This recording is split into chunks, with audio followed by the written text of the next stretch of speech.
Alright, kati nabagambye channel eno yafunyemu obuzibu baddiya bange WhatsApp mbulaba mu bupereza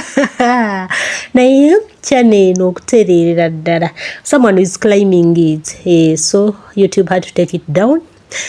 Like teyagigirawo ddala naye baagala tubeere nga bafuna obukakafu obumala. Naye nga nawe mukimanyi nti eno channel twatandika nayo from scratch, ekyo mukimanyi bulungi. Naye someone is claiming it. Yensonga kino agambye yafunyemu obuzibuzibu. Right now ne content waffe tebali mutambuza okitegeera. So mwenna mbasaba beere nga mufollowinga channel eno. Ngenda gibateera wansi ka link awo. Ngenda kuba ndi eno yennyini gye nkutagingidde waggulu awo. Njagala ogigoberere bagiyita Church Girl. Genda osubscribing eyo kati gye ndi naye eyo it's my personal channel yange ng'omuntu era mpya nakagigulawo yange ng'omuntu era neno Life in Christ tukyakikubira ddala tutirindako Mukama Katonda atusaasire babeere nga bagita ejja kutukosinga nga 3 months or 2 months naye mwezi emyezi 2 oba 3 mwenna batudindeeterere mbadde nkusaba obeere ng'ononyako Church Girl obeere nga tukolere ebyakabindi eyo nfane content bannamwe temubulaba abeeri tebabimanyi ndi erimba wa Pastor Byungo mba wa mama mba wa mukyala Sam alina obujulizi bannamwe nakoze buno obujulizi nga simanyi nti ye mukyala Sam nga yakyuka. Mukyala Sam has so many reasons to thank God. Oye mukyala alina okugulumiza Katonda. Mukimanyi nti yali mu video ya Mathias Walukaga simanyi eya Mebo kenkusanze leero biki lyrics ziri mu mutwe naye simanyi ziyimba Bada mukyala Sam yali mu mwaka kayimba mbadde mkimanyi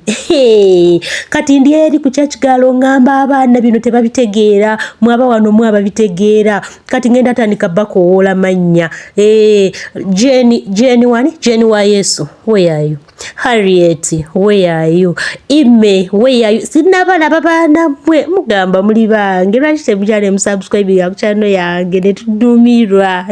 netunyumirwa mfeeri ne content abeeri tebabimanyi mwaba wana ababimanyi mwaganye okugenda naye nga mbebaza aba subscribers because gye bali comment section ndi bulaba kamugamba fe tuveeri ku Life in Christ tuli Life in Christ so mbebaliza ddala aba subscribers naye muli batono mulinga bibiri ku mutwalo ogumu gwe tuyina wano bantu bibiri bokka bebakanoonya mulimba badde amuje mbalinze banayikamba wono omukyala Sam alina obujulizi kamubawe kale naye nga temwerabira ali wano tugenda kudda Mukama Katonda agenda tuwe ekisa tubeere nga tukoma wano gwe just tuwe ssaala Mukama Katonda atuyambe channel yaffe ebeerenga eteebwa but for now bagikuttemu kale obujulizi bwa mukyala Sam bwobono nga ninga omuzungu nabula n'omulema ntwala nennyongerako ekyokubeera Mebo kubanga mwenna bwe mukona mukatambi mukalaba yenze yazanya ne brother nga Mathias Walukaga oluyimba kati Mebo kenkusanze leero n'eri erinnya ne limbeerako abooluganda nembula wadde ow'ekigaali ayimiriza mama Yesu yeebazibwe neŋŋamba kati nedda kanzire kibalaba mabeere bulungi nengula akalega ka mitwalo 3 ne lidda waggulu wadde ow'endali eyanyimiriza Samula naye bwe nagende mucunde musumba nasomesa okketta neŋŋamba ekitegeeza mbadde ku muzannyo yenze Mebo n'emyusiza ngenze mugimu abaana mbakoledde ekisambi kitandise okujja tiwali andaba beere ndireze tiwalina ayimirira neŋŋaa nedda nange netandika okwenenya nentandika okusaba nga musumba onanjigiriza bulungi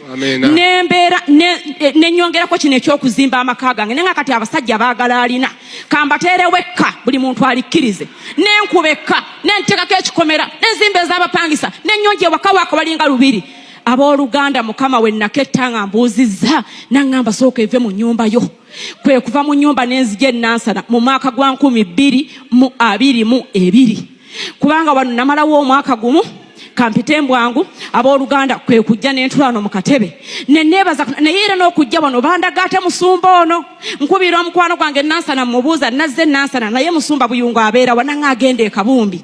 bwe natuuka wano nensanyuka abooluganda nembeera wano omwaka mulamba nga nze wennirananirana basajja bakulu nga manyi be bali mpasa Yesu yeebazibwe musumba amanyi otugamba koona kwakuliraanye nga sirabwe we baŋŋamba nentandika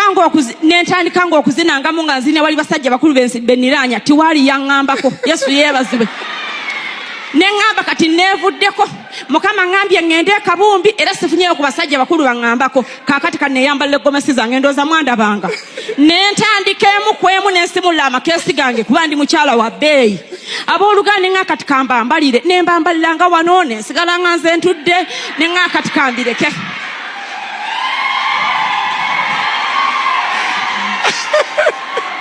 abooluganda lwali lumu nga nendoota ekirooto mu kusaba ennyo ne mu kwegalira nkutta nnyo gundi za musumba ona nsumbye taata wange nange munywereddeko nendoota ekirooto saaloota ekyo Haji yajjambuliwo nali nva kubuulira njiri Haji najja n'agamba naye nakuloose ng'omuvubuka akututte ne wayita omwaka gumu n'ekitundu bandootira omwami wenga n'omwami wange mufumbo ng'azadde ne bebi ne wayita omwaka gumu n'ekitundu kati omwaka ogwo musumba kwe kujja n'okusisinkana abooluganda naleka amaka nga ndi muzigo okudda muzigo nengamba bukwano gwange omu nansanga nangana naye kiki ekyakuleeta wano ndi mugonda banne tuli kuketta Yesu yeebazibwe ndi mugonda mukwano mbadde muzigo nembeerawo omwaka ogwali gutandika ogwokubiri gwe mwaka ogwo oguwedde gwali nga Januari aweddeko basooka ne bampita emunyonyi eyo bwe nagenda emunyonyi okuweereza nenkomawo abooluganda nali ntudde mu ggomesaawo waweeru batugambye mufulumeemu nga musumba oli ali mu kasonda agamba banne twekatwereereko ku kyaki ntudde wabweru omukulu nansinkana mukulu Saamu Yesu yeebazibwe abooluganda Katonda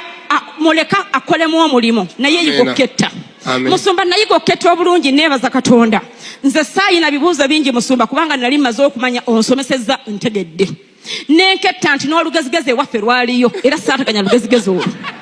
mwebale kubuuza ibibuuzo bingi ne mbuuza omusaayi gwayina akola mulimo ki asulawa ewaye bannamako ebali bamekanze saabibuuza Yesu yeebazibwe omwami yandabanga ennaku z'omwezi ziyingidde mu bbiri awo Februari nga 7 Ogwosatu nanteekako empeta Yesu yeebazibwe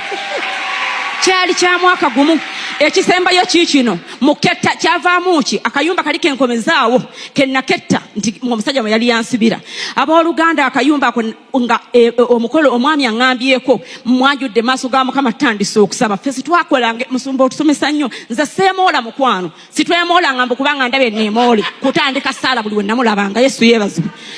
mukusaba ennyo mukwenenya ennyo n'omwami nga buli wava ku omusajja twagenda tukwata essaala bambikkulira akayumba omusajja gy'akateekako olutuula mbuuza omwami taata olutuula olwo lwaki oluli mu kayumba naŋŋamba nina byenkutte biri ebyali biŋŋaana okufumbirwa nagenda okulaba okutula mu lusuku lwewaffe Masaka gye banzaala nga pasita Tomu yatuuse dda ne mubuuza musumba Tomu ononye eki naŋŋamba nina byenziza okukwata nakulabira Katonda omuntu omu yavaamu miliyoni 10 okutandika omukolo gwaffe Haleluya bannange musumba nkwebaza taata onsumbye era onsumbidde ddala ate okyansumba naye neebaza Mukama nze wano wekyakutukutira ndi mukyala Saamu Amen